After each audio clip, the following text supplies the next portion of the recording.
No matter where you are or what you're doing, there is a very good chance you've heard of the Canadian trucker protest. And if you've looked at the media at all, you might be quite confused. All through the 2020 Summer of Love, you have been guaranteed that protesting, and protesting violently, are the way forward. After all, death, looting, and arson are just tools of freedom to be used by protesters.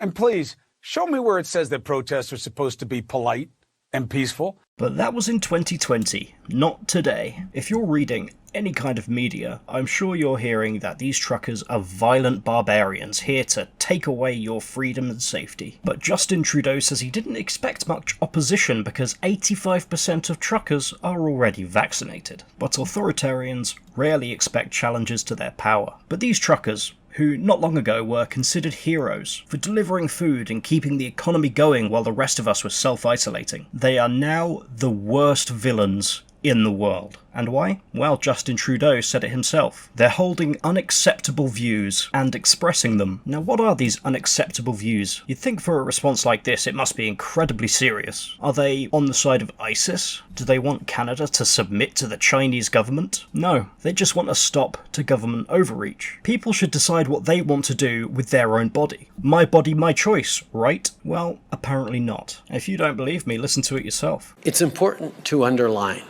that close to 90% of truckers in this country are vaccinated. The small fringe minority of people who are on their way to Ottawa or who are holding unacceptable views that they're expressing.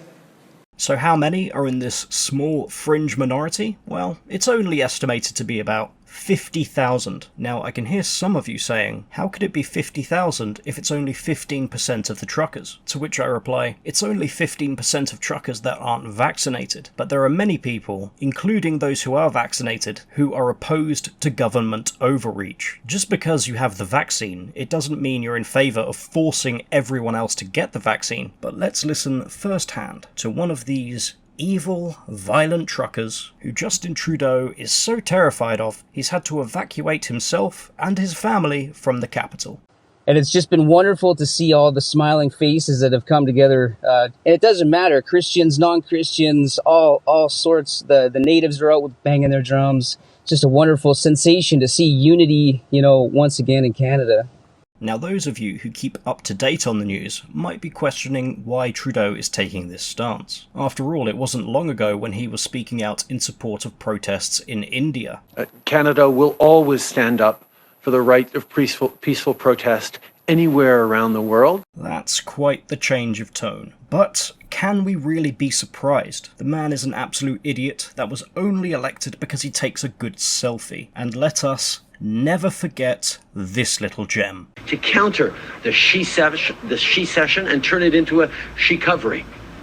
What a sheetard. But this is exactly what you get when you vote in somebody like this. He's good in front of a camera, he has more charisma than the average politician, but he's an idiot. I doubt he could even spell economy, let alone run one. He is the living embodiment of the left. They're terrible leaders. They don't know what they're doing, but they're wrapped up in a veneer that distracts people. It might be a nice smile, it might be good hair, it might be supporting trans rights, or saying all the right things. It might be that friendly old face that was next to Obama that time. You sure could trust him. But when they get into a position where they can't rely on that quality because they actually have to use their brain and govern, they completely fall apart. You could take almost any libertarian-run city and compare it to a conservative-run city, and you'll see the difference. I mean, yes, sure, there are exceptions to the rule, but they are the exceptions. But I, for one, support the Canadian truckers, and I hope you do too. Who would have thought, out of the entire world, and overreaching governments everywhere, it would be Canada that stands up against it? That's not where I would have put my money. But this is the kind of thing that people all over the world need to do to remind the government that they are there to serve the people, never the other way around. They were elected by these people and they serve at the pleasure of these people. And while they might have police forces and fences for protection, ultimately, it's the people that hold the real power. It's our hard work and our taxes that pay them. And we have far more people than them. And they need to be reminded of that. They need to get back